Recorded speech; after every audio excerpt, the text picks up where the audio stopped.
Entre Saint-Julien-du-Sault et Cézy, une ligne ferroviaire comme tant d'autres. Des trains la parcourent chaque jour, transportant passagers et marchandises. Le cliquetis régulier des roues sur les rails est un son familier, symbole de routine et de fiabilité. Mais derrière cette routine se cache une histoire troublante, celle de Jérôme Breulot, un homme dont les agissements ont semé le trouble et la peur. Sa présence aux abords des voies est une ombre qui plane, distillant le doute et le malaise. Imaginez, la nuit tombe sur la voie ferrée. Soudain, des blocs de béton sont jetés sur les rails. La quiétude nocturne est brisée par le risque d'un désastre. Des traverses en bois, des blocs de pierre, des panneaux de signalisation suivent, créant un obstacle mortel. Les rails, autrefois symboles de sécurité, deviennent un parcours semé de dangers. C'est l'œuvre de Jérôme Breulot. Mais pourquoi? Qu'est-ce qui pousse un homme à de tels actes? À mettre des vies en danger et à perturber la paix? Les agissements de Breulot ne s'arrêtent pas là. Fausses alertes à la bombe, appels téléphoniques incessants au service d'urgence. Chaque appel est une nouvelle vague de panique, chaque menace, une nouvelle couche de peur. Un climat de terreur s'installe. Qui est cet homme? Un fou? Un criminel en puissance? La communauté est laissée dans l'expectative, la peur et l'espoir de réponse. La salle d'audience est pleine à craquer, chaque siège est occupé et des personnes des murs. L'air est chargé d'attente et de tension. L'affaire Breulot fascine autant qu'elle inquiète. Les conversations bourdonnent dans les couloirs et les journalistes guettent avec impatience chaque nouveau développement.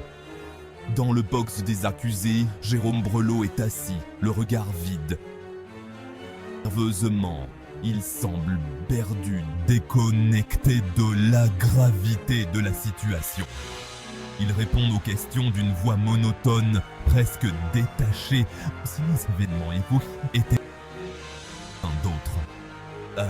Face à lui, le juge tente de percer le mystère de ses motivations. Pourquoi ces actes dangereux? Quel est le visage du juge est sévère, cherchant la vérité, vengeance, désir de nuire, ou quelque chose de totalement différent. Le juge réfléchit profondément, essayant de reconstituer le puzzle. Évasif, se réfugiant dans un lourd silence.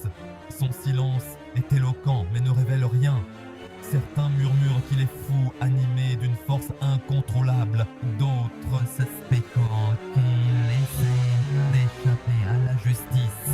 Tissant une toile de mensonges, le tribunal doit trancher. Et ces actes, la décision du juge scellera le sort de Breulot. Les experts psychiatres se succèdent à la barre. Leurs conclusions sont unanimes.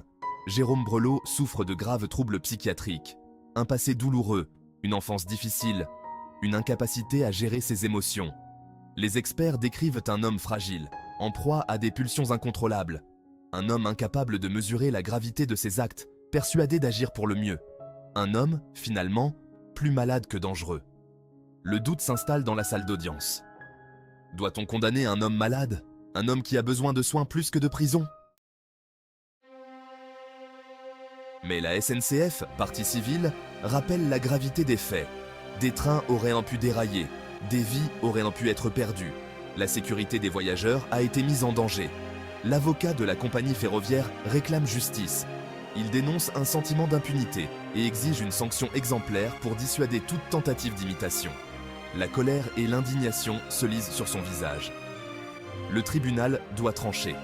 Entre la rigueur de la loi et la compassion pour un homme malade, quelle voie choisir? Le verdict tombe comme un coup près. Jérôme Breulot est déclaré coupable des faits qui lui sont reprochés. Mais le tribunal tient compte de son état mental. La peine est clémente, une peine de prison avec sursis et une obligation de soins. Breulot devra suivre un traitement psychiatrique et se soumettre à un suivi régulier. Un soupir de soulagement traverse la salle d'audience. Justice est faite, mais le mystère Breulot reste entier. L'affaire Breulot est une tragédie humaine, un récit poignant qui plonge au cœur de la souffrance humaine et des complexités de l'esprit. C'est l'histoire d'un homme en proie à ses démons, incapable de contrôler ses actes, perdu dans un labyrinthe de son propre chef. Un homme qui a semé le trouble et la peur, sans nécessairement le vouloir, laissant derrière lui une traînée de confusion et de tristesse. L'affaire Brelow soulève également la question profonde de la responsabilité pénale des personnes souffrant de troubles mentaux, remettant en question nos cadres juridiques et moraux. Comment juger un individu dont le jugement est altéré? Comment concilier justice et empathie? Comment concilier la nécessité de protéger la société et le devoir de compassion envers les plus vulnérables?